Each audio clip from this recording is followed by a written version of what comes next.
Number ಇಲ್ಲ ಗೊತ್ತಾ ಅದಕ್ಕೆ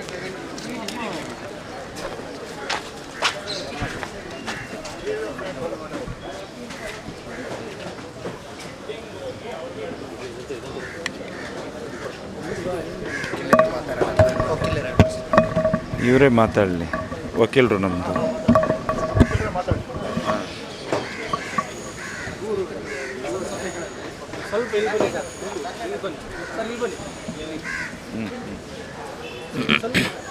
ಮಟನ್ ಸಾಕ ಬನ್ನಿ ಸರ್, ಸ್ವಲ್ಪ ಸೈಡಿಗೆ ಹೋಗುವ, ಅವ್ರಿಗೆ ತೊಂದರೆ.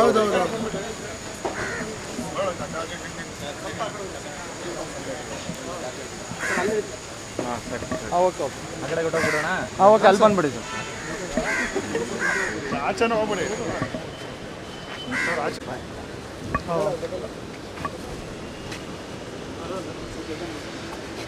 ಪ್ರಶ್ನೆಗಳು ಕೇಳ್ತೀರಾ ಅಥವಾ ನಾವು ಹೇಳ್ಕೊಂಡು ಹೋಗ್ಲಾ? ನೋಡಿ, ಇವತ್ತು 2019ನೇ ಇಸವಿಗೆ ಸಂಬಂಧಪಟ್ಟಂಥ ಒಂದು ಜಾಗದ ಕೇಸಿಗೆ ಸಂಬಂಧಪಟ್ಟಂತೆ ಮಹೇಶ್ ಶೆಟ್ಟಿ ತಿಮ್ರೋಡಿ ಮತ್ತು ಅವರ ಪತ್ನಿ ಶ್ರೀಮತಿಯವರ ಮೇಲೆ ಒಂದು ಕಂಟೆಂಪ್ಟ್ ಪಿಟಿಷನ್ನು ದಾಖಲಾಗಿತ್ತು. ಆ ಕಂಟೆಂಪ್ಟ್ ಪಿಟಿಷನ್ನಲ್ಲಿ ಇತ್ತೀಚೆಗೆ ಮಹೇಶ್ ಶೆಟ್ಟಿಯವರು ಮಾತಾಡಿದ್ದಾರೆ ಅನ್ನುವಂಥ ಒಂದು ಪೆನ್ ಡ್ರೈವನ್ನು ನ್ಯಾಯಾಲಯದ ಮುಂದೆ ಹಾಜರು ಮಾಡಿ ನ್ಯಾಯಾಲಯಕ್ಕೆ ಅಗೌರವ ತರುವಂತಹ ಮಾತುಗಳನ್ನು ಆಡಿದ್ದಾರೆ ಅಂತ ಗಮನಕ್ಕೆ ತಂದಿದ್ದರು. ಆ ಬಗ್ಗೆ ವಿಚಾರಣೆ ಸಲುವಾಗಿ ನ್ಯಾಯಾಲಯ ಮಹೇಶ್ ಶೆಟ್ಟಿ ತಿಮ್ರೋಡಿಯವರನ್ನ ನ್ಯಾಯಾಲಯಕ್ಕೆ ಹಾಜರಾಗಬೇಕು ಅಂತ ಆದೇಶ ಮಾಡಿತ್ತು. ಆ ಆದೇಶದ ಪ್ರಕಾರ ನಾವಿವತ್ತು ಆರೋಪಿಯವರನ್ನ ಮಹೇಶ್ ಶೆಟ್ಟಿ ತಿಮ್ರೋಡಿಯವರನ್ನ ಹಾಜರು ಮಾಡಿದ್ವಿ. ಆ ವಿಚಾರಣೆ ಇವತ್ತು ನಡೆದಿದೆ.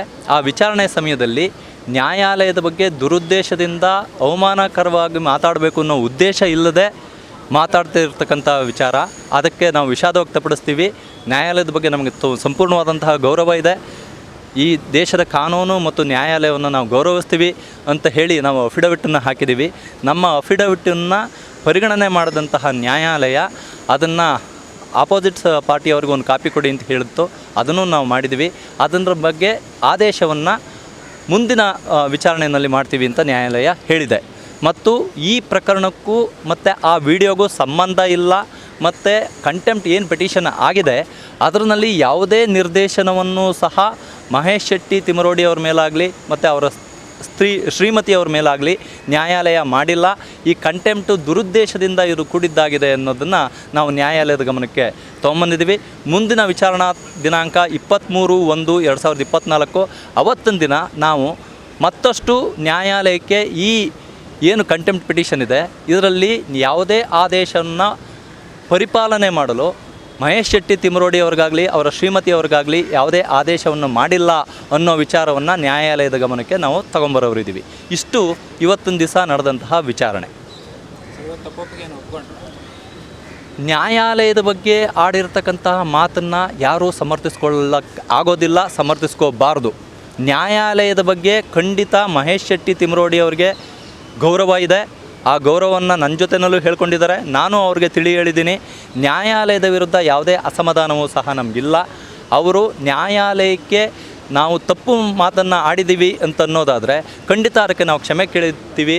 ನಮ್ಮನ್ನು ಕ್ಷಮಿಸಿ ಅನ್ನೋವಂಥದ್ದನ್ನು ನಾವು ಅಫಿಡವಿಟ್ಟಲ್ಲಿ ಬರೆದು ನ್ಯಾಯಾಲಯದ ಮುಂದೆ ಸಲ್ಲಿಸಿದ್ದೀವಿ. ಈ ಮೊದಲು ಒಂದು ಕೇಸಲ್ಲಿ ನ್ಯಾಯಕ್ಕಾಗಿ ಒಂದು ಹೋರಾಟ ದೇಶದಿಂದ ಹೋರಾಟ ಮಾಡಿದ್ದಾರೆ. ಖಂಡಿತ ಈಗ ನ್ಯಾಯಾಲಯವನ್ನೇ ಅವಮಾನವಂತ ಒಂದು ಮಾತನ್ನು ಅವರು ಹೇಳಿದ್ದಾರೆ ಅಂತ ಗುರುತರವಂಥ ಆರೋಪವನ್ನು ಬರ್ತಾ ಇದೆ. ಸೊ ಇದು ಒಂದು ನೋಡಿ, ಈ ಕಂಟೆಂಪ್ಟ್ ಇದೆಯಲ್ಲ, ನಾನು ಹೇಳ್ತೀನಿ ನೋಡಿ, ಈ ಕಂಟೆಂಪ್ಟ್ ಇದೆಯಲ್ಲ 2019ನೇ ಇಸವಿಗೆ ಸಂಬಂಧಪಟ್ಟಂಥ ಆದೇಶ 2020ನೇ ಇಸವಿನಲ್ಲಿ ಹಾಕಿದಂತಹ ಕಂಟೆಂಪ್ಟ್ ಪಿಟಿಷನ್ನು. ಈ ವಿಡಿಯೋ ಏನಿದೆ ಅದು 2023ರಲ್ಲಿ ತೆಗೆದಿರ್ತಕ್ಕಂತಹ ವಿಡಿಯೋ. ಆ ಕಂಟೆಂಪ್ಟ್ಗೂ ಈ ವಿಡಿಯೋಗೂ ಏನು ಸಂಬಂಧ? ನ್ಯಾಯಾಲಯದ ಗೌರವವನ್ನು ಕಾಪಾಡೋದು ನಮ್ಮೆಲ್ಲರ ಕರ್ತವ್ಯ. ನ್ಯಾಯಾಲಯದ ಆದೇಶವನ್ನು ನಾವೆಲ್ಲರೂ ಪಾಲಿಸ್ತೀವಿ, ಎಲ್ಲರೂ ಗೌರವಿಸ್ತೀವಿ. ನಮ್ಮ ಆದ್ಯ ಕರ್ತವ್ಯ ಅದು, ಖಂಡಿತ ಮಾಡ್ತೇವೆ. ಆದರೆ ಅದಕ್ಕೆ ಬೇರೆ ರೀತಿಯಾದಂತಹ ಪ್ರೊಸೀಜರ್ ಇದೆ. 2019ನೇ ಇಸ್ವಿ ಡೈರೆಕ್ಷನ್ನು ಅದು ಇರೋದು PDO ಮೇಲೆ ಡೈರೆಕ್ಷನ್ ಇರೋದು. ಆ ಕೇಸ್ನಲ್ಲಿ ಇದರ ಪ್ರಸ್ತುತತೆ ಏನು? ಮತ್ತು ಈ ಏನು ವಿಡಿಯೋ ಸಲ್ಲಿಸಿದ್ದಾರೆ. ಆ ವಿಡಿಯೋ ಬಗ್ಗೆ ಸಿವಿಲ್ ನ್ಯಾಯಾಲಯದಲ್ಲಿ 2 ಪ್ರಕರಣದಲ್ಲೂ ಸಹ ಅದೇ ವಿಡಿಯೋನ ಸಲ್ಲಿಸಿದ್ದಾರೆ. ಅದು ವಿಚಾರಣೆಗೆ ಬಾಕಿ ಇದೆ. ಆ ಸಮಯದಲ್ಲಿ ಅದೇ ವಿಡಿಯೋನ ಎಷ್ಟು ಕೇಸ್ಗಳಿಗೆ ಅಂತ ಹಾಜರು ಮಾಡೋದು, ಎಷ್ಟು ಕೇಸ್ಗೆ ಅಂತ ಹಾಜರು ಮಾಡೋದು? ಎಲ್ಲ ಪ್ರಕರಣದಲ್ಲೂ ಒಂದೇ ಸಾಕ್ಷ್ಯವನ್ನು, ಒಂದೇ ವಿಚಾರಣೆಯನ್ನು ತಗೊಂಬಂದು ಹಾಕೋದು ಎಷ್ಟು ಸೂಕ್ತ, ಎಷ್ಟು ಸಮಂಜಸ ಅನ್ನೋದಷ್ಟೇ ನಮ್ಮ ಪ್ರಶ್ನೆ. ನ್ಯಾಯಾಲಯಕ್ಕೆ ತಲೆಬಾಗಬೇಕು, ನ್ಯಾಯಾಲಯದ ಆದೇಶವನ್ನು ಗೌರವಿಸಬೇಕು, ಈ ನೆಲದ ಕಾನೂನನ್ನು ಗೌರವಿಸಬೇಕು. ಅದೆಲ್ಲದರ ಬಗ್ಗೆ ನಮಗೆ ಅರಿವಿದೆ. ನಾವು ಸೂಕ್ತ ತಿಳುವಳಿಕೆನೂ ಮಹೇಶ್ ಶೆಟ್ಟಿ ಅವರು ಕೊಟ್ಟಿದ್ದೇವೆ. ಅವರು ಸಹ ಅದನ್ನು ಒಪ್ಪಿದ್ದಾರೆ. ಇಲ್ಲಿ ದುರುದ್ದೇಶ ಕಾಣ್ತಾ ಇದೆ. ಆ ದುರುದ್ದೇಶದ ವಿರುದ್ಧ ನಮ್ಮ ಹೋರಾಟ ನಿರಂತರವಾಗಿರುತ್ತದೆ. ಸರ್, ಈಗ ಹೇಳಿದ್ರಿ ಸಿವಿಲ್ ಕೋರ್ಟಲ್ಲಿ ಆಗಲೇ ಇರಬೇಕು, ಕಂಟೆಂಪ್ಟ್ ಹಾಕಿದ್ದಾರೆ ಅಂತ. ಏನು ದುರುದ್ದೇಶಪೂರ್ವಕವಾಗಿ ನಿಮ್ಮ ಮೇಲೆ ಷಡ್ಯಂತ್ರಗಳೇನಾದರೂ ನಡೀತಾ ಇದೆಯಾ? ಷಡ್ಯಂತ್ರಗಳೇ ನಡೀತಾ ಇರುವಂಥದ್ದು. ನಾವು ಯಾವುದೇ ಕಾನೂನನ್ನು ಉಲ್ಲಂಘನೆ ಮಾಡಿ ನಾವು ಕೆಲಸ ಮಾಡೋದಿಲ್ಲ. ಕಾನೂನಲ್ಲಿ ಉಲ್ಲಂಘನೆ ಮಾಡಿ ಕೆಲಸ ಮಾಡೋದಿಲ್ಲ. ಇದು ಏನೋ ಇವತ್ತೊಂದು ಕಳೆದ 12 ವರ್ಷದ ಹಿಂದೆ ಸೌಜನ್ಯ ಅನ್ನುವಂಥ ಬಾಲಕಿ ಅತ್ಯಾಚಾರ ಕೊಲೆಯಾಗಿದೆ ಆ ಧರ್ಮಸ್ಥಳ ಗ್ರಾಮದಲ್ಲಿ.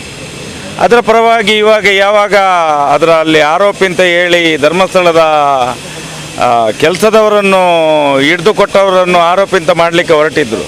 ಏನೋ ನ್ಯಾಯಾಲಯ, ಘನ ನ್ಯಾಯಾಲಯ ಅದಕ್ಕೊಂದು ಒಳ್ಳೆಯ ತೀರ್ಪನ್ನು ಕೊಟ್ಟಿದೆ. ಏನು ಕೊಟ್ಟಿದೆ?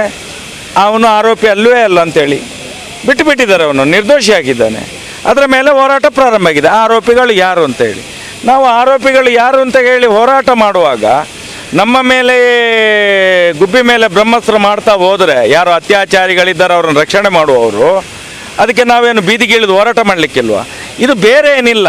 ಯಾವತ್ತಿದು ಯಾವ ಕೇಸುಗಳನ್ನು ನೀಡಿಕೊಳ್ಳೋದು ಕಾನೂನಿನ ವಿರುದ್ಧ ನಮ್ಮ ದೇಶದ ಕಾನೂನು, ಅದನ್ನು ನಾವು ಗೌರವಿಸ್ತೇವೆ ನಾವು. ನಮಗೇನು ಅದರಲ್ಲಿ ನೋವಿಲ್ಲ. ನಾವು ಕೇಳುವಂಥದ್ದು ಆಡಳಿತೆಯಲ್ಲಿ ತೊಂದರೆಗಳಿದ್ದರೆ ಅದನ್ನು ಸಂವಿಧಾನದ ಮೇಲೆ ಆಗಲಿಕ್ಕಾಗ್ತದೆ. ನಾವು ಇಲ್ಲ, ನಾನು ಮಾಡಿದ ತಪ್ಪನ್ನು ನನ್ನ ಅಪ್ಪ ಮಾಡಿದ್ದಾರೆ ಅಂತ ಹೇಳಲಿಕ್ಕಾಗ್ತದ? ಆಗೋದಿಲ್ಲ. ನಾನು ಹೇಳುವಂಥದ್ದು, ನಾವು ಇವತ್ತು ದೊಡ್ಡ ಮಟ್ಟದ ಹೋರಾಟವನ್ನು ಒಂದು ಜಯದ ಹಾದಿಯಲ್ಲಿ ಸಾಗ್ತಾ ಇದ್ದೇವೆ.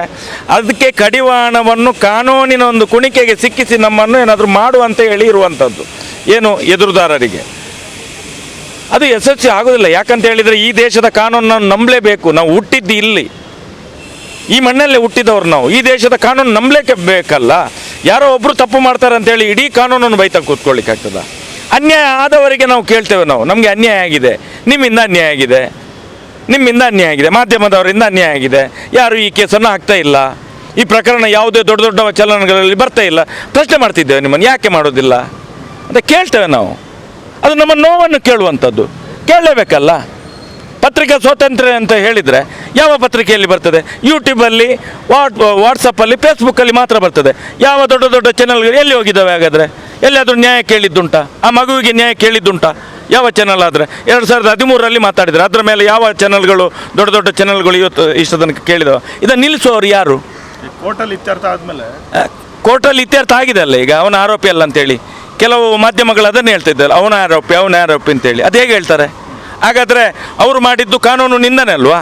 ಹೇಗೆ ಈಗ ನಾವು ಕಾನೂನು ನಿಂದನೆ ಮಾಡಿದಂತೆ ಮಾತಾಡುವಂಥ ಯಾರು ವಕೀಲರುಗಳು ಇದ್ದಾರಲ್ಲ, ಅದು ಕಾನೂನು ನಿಂದನೆ ಅಲ್ವಾ? ಒಂದು CBI ವಿಶೇಷ ನ್ಯಾಯಾಲಯ ನಿರ್ದೋಷಿ ಅಂತ ಬಿಟ್ಟ ಮೇಲೆ ಅವನೇ ಆರೋಪಿ ಅಂತ ಅವರ ಪರಗಿರುವ ಮಾಧ್ಯಮಗಳು ಮಾತಾಡ್ತಾ ಇದ್ದಲ್ಲ, ಅಲ್ಲಿ ಯಾಕೆ ಕಂಟೆಂಪ್ಟ್ ಕೇಸ್ ಹಾಕುವುದಿಲ್ಲ ಇವರು, ಈ ವಕೀಲರುಗಳು? ಬರೀ ನಮ್ಮನ್ನು ಯಾಕೆ ಟಾರ್ಗೆಟ್ ಮಾಡ್ತಾರೆ? ನಾವು ಹೋರಾಟ ಮಾಡಬಾರ್ದು, ಹೋರಾಟವನ್ನು ನಿಲ್ಲಿಸಬೇಕು. ಪೊಲೀಸ್ನವರು ಕೂಡ ಇವತ್ತು ನಾವು ಹೋರಾಟ ಮಾಡಬೇಕಾದ್ರೆ ದುಡ್ಡು ಕಟ್ಟಬೇಕು. ಒಂದು ಸಬ್ ಇನ್ಸ್ಪೆಕ್ಟರ್ಗೆ ಎಷ್ಟು? 4,000 ಚಿಲ್ಲರೆ. ಒಂದು PSIಗೆ ಎಷ್ಟು? 3,000 ಚಿಲ್ಲರೆ. ಒಂದು PC-ಗೆ ಎಷ್ಟು? ಎಲ್ಲ ಲೀಸ್ಟ್ ಮಾಡಿ ನಿಮಗೆ ಎಷ್ಟು ಜನ ಬೇಕು ನಿಮ್ಮ ಒಂದು ಹೋರಾಟದ, ಸೌಜನ್ಯ ಪರ ಹೋರಾಟದ ಭದ್ರತೆಗೆ, ಇವರಿಗೆ ಇಷ್ಟಿಷ್ಟು ಪೀಸ್ ಅಂತ. ಇದು ಅದನ್ನು ಕೇಳೋದು, ಇದು ಯಾವ ಕಾನೂನಲ್ಲಿ ಇದೆ ಅಂತೇಳಿ ನಾವು ಅದನ್ನು ಪ್ರಶ್ನೆ ಮಾಡಿದ್ವಿ. ಇದು ಯಾವ ಕಾನೂನಲ್ಲಿ ಇದೆ? ಇದೆ ಸ್ವಾಮಿ, ನಮ್ಮ ಹತ್ರ ರಸೀದಿ ಇದೆ. 70,000 ಕೊಡಬೇಕು ಅಂತ ಹೇಳಿ ನಮ್ಮ ಸ್ಟೇಷನಲ್ಲಿ ಓದಿ ಹೇಳ್ತಾರೆ. ನಾನು ದಾಖಲೆ ಕೊಡಿ ಅಂತ ಹೇಳಿದರೆ ದಾಖಲೆ ಕೊಡಲಿಕ್ಕೆ ಆಗೋದಿಲ್ಲ ನಿಮಗೆ. ಮೊನ್ನೆ ಒಂದು ಹೋರಾಟಕ್ಕೆ ಅದಕ್ಕೋಸ್ಕರವೇ ನಾವು 4 PC-ಯನ್ನು ತಗೊಂಡಿದ್ದೇವೆ. 12,860 ರೂಪಾಯಿ ಕಟ್ಟಿ. ಯಾಕಂತ ಹೇಳಿದರೆ ದಾಖಲೆಗೋಸ್ಕರ. ಇವರು ಬರ್ತಾರೆ, ಸರ್ಕಾರದಿಂದ ಸುತ್ತೋಲೆ ಬಂದಿದೆ ಅಂತ ಹೇಳ್ತಾರೆ. ಸೌಜನ್ಯ ಪರ ಹೋರಾಟ ಮಾಡಬೇಕಾದ್ರೆ ಅಲ್ಲಿ ಬಂದ PC-ಗಳಿಗೆ, ಪೊಲೀಸಿಗೆ, ಇನ್ಸ್ಪೆಕ್ಟರ್ಗೆ ಎಲ್ರಿಗೂ ದುಡ್ಡು ಕಟ್ಟಬೇಕು ನಾವು. ಇದು ನಾನು ಅದನ್ನು ಕೇಳಿದ್ದು, ಇದು ಯಾವ ಕಾನೂನು ಅಂತೇಳಿ. ಅದನ್ನು ಕೇಳಿದ ತಕ್ಷಣ ಸೌಜನ್ಯನ ಯಾರು ಪರ ಹೋರಾಟ ಮಾಡೋರು ಕೇಳಿದರೆ ಸೌಜನ್ಯನ ವಿರೋಧಿಗಳು ಯಾರಿದ್ದಾರೋ ಅವ್ರು ತಂದು ನ್ಯಾಯಾಂಗದ ಬಗ್ಗೆ ನಿಂದನೆ ಮಾಡ್ತಾರೆ, ನ್ಯಾಯಾಂಗ ನಿಂದನೆ ಮಾಡ್ತಾರೆ, ನ್ಯಾಯಾಂಗ ನಿಂದನೆ. ಇದು ಹೇಗೆ ನಿಂದನೆ ಆಗ್ತದೆ? ಈಗ ಎಲ್ಲಾದರೂ ಒಂದು ಸಾರ್ವಜನಿಕ ಹೋರಾಟಕ್ಕೆ ಒಂದು ಹೋರಾಟಗಾರರಿಂದ ದುಡ್ಡು ಕಲೆಕ್ಷನ್ ಮಾಡುವ ವ್ಯವಸ್ಥೆ ಇದೆಯಾ ದೇಶದಲ್ಲಿ? ನಂಗೆ ಗೊತ್ತಿಲ್ಲ. ಅದು ಪೊಲೀಸ್ ಇಲಾಖೆಯಿಂದಲೇ ಕಲೆಕ್ಷನ್ ಮಾಡಿಸುವಂಥದ್ದು. ಹೇಳ್ತಾರೆ SP ಆರ್ಡ್ರ್ ಮಾಡಿದ್ದು ಅಂತ ಹೇಳ್ತಾರೆ. ಯಾರು? ಸರ್ಕಲ್ ಇನ್ಸ್ಪೆಕ್ಟರ್ ಹೇಳ್ತಾರೆ, PSI ಹೇಳ್ತಾರೆ. ಸೌಜನ್ಯನ ಹೋರಾಟ ಮಾಡಬೇಕಾದ್ರೆ ಎಲ್ಲ ಬಂದೋಬಸ್ತಿಗೆ DRನವ್ರು ಬಂದರೆ ಅವ್ರಿಗೂ ದುಡ್ಡು ಕಟ್ಟಬೇಕು, PC ಗಳಿಗೆ ದುಡ್ಡು ಕಟ್ಟಬೇಕು, PSIಗೆ ದುಡ್ಡು ಕಟ್ಟಬೇಕು, ಸರ್ಕಲ್ ಇನ್ಸ್ಪೆಕ್ಟರ್ ದುಡ್ಡು ಕಟ್ಟಬೇಕು. ಹಾಂ, ಅದು ಎಲ್ಲಿ? ಜಿಲ್ಲೆಯ ಡಿಸ್ಟಿಕ್ ಇದರಲ್ಲಿ ಹೋಗಿ DSBಗೆ ಕಟ್ಟಬೇಕು, ಚಾನಲ್ನ ಮುಖಾಂತರ ಕಟ್ಟಬೇಕು, ಚಲನ್ ಕಟ್ಟಬೇಕು. ಅದಕ್ಕೆ ಇದು ಎಂಥದ್ದು ಅಂತ ಕೇಳುವಂಥದ್ದು. ಹಾಗಾದರೆ ಸಾಮಾಜಿಕ ಹೋರಾಟ ಇಲ್ವಾ? ಫಂಡಮೆಂಟಲ್ ರೈಟ್ ಅಂದರೆ ಏನು? ಸುಪ್ರೀಂ ಮಾಡಿದಂಥ ಆದೇಶ ಅಲ್ವಾ? ಜನಗಳಿಗೆ ಹಕ್ಕಿದೆ ನ್ಯಾಯ ಕೇಳುವಂಥ. ಎಲ್ಲಿದೆ ಹಕ್ಕು? ಎಲ್ಲಿದೆ ಹಕ್ಕು ಅಂತ ಕೇಳುವಂಥದ್ದು. ಟೋಟಲ್ ತಿಮ್ರೋಡಿ ಅವರು ಟಾರ್ಗೆಟ್ ಅಷ್ಟೇ. ಟಾರ್ಗೆಟ್ ಏನು ಟಾರ್ಗೆಟ್ ಇಲ್ಲ. ನಾನು ಇವತ್ತು ಈಗಿಂದ ಸೌಜನ್ಯನ ಪ್ರಕರಣದಲ್ಲಿ ಇಲ್ಲ ಅಂತ ಹೇಳಿದರೆ ನಾಳೆಯಿಂದ ಕೇಸಿಲ್ಲ. ಇದು ಸೌಜನ್ಯನ ಹೋರಾಟವನ್ನು ನಿಲ್ಲಿಸಲಿಕ್ಕೋಸ್ಕರ ಮಾಡುವಂಥ ಪಿತೂರಿ ಷಡ್ಯಂತ್ರ, ಇದು ಬೇರೆ ಏನಲ್ಲ. ಇದನ್ನು ಹೇಳುವಂಥದ್ದು ನಾನು, ಇದನ್ನು ನೋವು ಅಂತ ಹೇಳೋದು. ಹಾಗಾದರೆ ಆ ಹೆಣ್ಣು ಮಗುವಿಗೆ ಯಾರ್ದೋ ಹೆಣ್ಣು ಮಕ್ಕಳಾಗಲಿ, ಇವತ್ತು ಒಂದು ಇಂಥ 1000 ಘಟನೆಗಳ ಧರ್ಮಸ್ಥಳ ಗ್ರಾಮದಲ್ಲಿ ಆಗಿದೆ. ಇದಕ್ಕೆ ಯಾರು ಹೊಣೆ? ಇವತ್ತೇನು ಸೌಜನ್ಯ ಮುಂದೆ ಬಂದಿದೆ, ಆ ಕೇಸನ್ನು ಇಟ್ಕೊಂಡಿದ್ದೇವೆ, ಸಾಕ್ಷ್ಯಗಳು ಸಾವಿರಾರು ಸಾಕ್ಷ್ಯಗಳಿದ್ದಾವೆ ಇವತ್ತು. ಆದರೆ ಹಿಂದೆ ಒಂದು ಸಾವಿರಾರು ಹುಡುಗಿಯರು ಸತ್ತಿದ್ದಾರೆ ಇದೇ ಬಲಾತ್ಕಾರವಾಗಿ. ಇದಕ್ಕೆ ಯಾರು ಉತ್ತರ ಕೊಡೋದು? ಯಾರು ಉತ್ತರ ಕೊಡೋದು? ನಮಗೆ ಕೋರ್ಟ್ ಮೇಲೆ ನಂಬಿಕೆ ಇಲ್ಲ, CBI ಮೇಲೆ ಕೊಡೋದು ನಂಬಿಕೆ ಇಲ್ಲ, ಹೇಗೆ ಸರ್? ಯಾರು ಹೇಳೋದು? ಯಾರು ಹೇಳಿದ್ದು? ನೀವು ಹೇಳ್ತಾ ಇರಬೇಕು ನಂಬಿಕೆ ಇಲ್ಲ ಅಂತೇಳಿ. ನಮಗೆ ನಂಬಿಕೆ ಇದೆ, CBI ನಿಮಗೆ ನಂಬಿಕೆ ಇಲ್ಲ ಇರ್ಬೋದು, ನಿಮಗೆ ನಂಬಿಕೆ ಇಲ್ಲ ಇರ್ಬೋದು, ನಮಗೆ ನಂಬಿಕೆ ಇದೆ ರೀ. ನಮ್ಮ ದೇಶದ ಕಾನೂನು. CBI ಮೇಲೆ ನಂಬಿಕೆ ಇಲ್ಲ. CBI ಮೇಲೆ ನಂಬಿಕೆ ಯಾಕೆ ಇಲ್ಲ?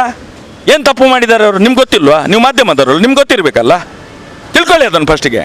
ನ್ಯಾಯಾಲಯನ ಹೇಳಿದೆ ಅಲ್ಲ, CBI ವಿಶೇಷ ನ್ಯಾಯಾಲಯವೇ ಅವರನ್ನು 60 ದಿವಸದಲ್ಲಿ ತಗೊಳ್ಬೇಕು ಅಂತ ಹೇಳಿದ ಮೇಲೆ ತಗೊಂಡಿದ್ದಾರೆ ಅವರು. CBI ಅವರು ಯಾಕೆ 5 ತಿಂಗಳ ಮೇಲೆ ಹೋಗಿದ್ದು? ಇವರಿಗೆ ಮತ್ತು ಅತ್ಯಾಚಾರ ಮಾಡಿದವರಿಗೆ, ಅತ್ಯಾಚಾರ ರಕ್ಷಣೆ ಮಾಡುವವರಿಗೆ ಏನು ಸಂಬಂಧ? CBI ಅವರಿಗೆ ಮತ್ತು ಯಾಕೆ ಹೋದದ್ದು 5 ತಿಂಗಳ ಮೇಲೆ? ಇವರು ಅಪೀಲ್ ಮಾಡಲಿಕ್ಕೆ ಯಾಕೆ ಹೋಗಿದ್ದು? ಯಾಕೆ ಹೋಗಿದ್ದು ಸ್ವಾಮಿ? CBI ಕೂಡ ಭ್ರಷ್ಟಾಚಾರದಲ್ಲಿ ತೊಡಗಿಬಿಟ್ಟಿದೆ. ಭ್ರಷ್ಟಾಚಾರ ತೊಡಗಿದ ಗೊತ್ತಾಗೋದಿಲ್ಲ ನಿಮಗೆ? ನೀವು ಮಾಧ್ಯಮದವರು ಇದ್ದೀರಿ ಸ್ವಾಮಿ, ನೀವು ಅದನ್ನು ಅರ್ಥ ಮಾಡ್ಕೊಳ್ಬೇಕು. ನಮ್ಮ ಹತ್ರ ಪ್ರಶ್ನೆ ಕೇಳೋದಲ್ಲ. ತಿಳುವಳಿಕೆ ಬರುತ್ತೆ ಸರ್. ಜಡ್ಜ್ಮೆಂಟ್ ಓದಿ ಸ್ವಾಮಿ. ನೀವು ನಮ್ಮನ್ನು ಇಕ್ಕಟ್ಟಿನಲ್ಲಿ ಸಿಲುಕಿಸುವಂಥ ಕೆಲಸ ಮಾಡಬೇಡಿ.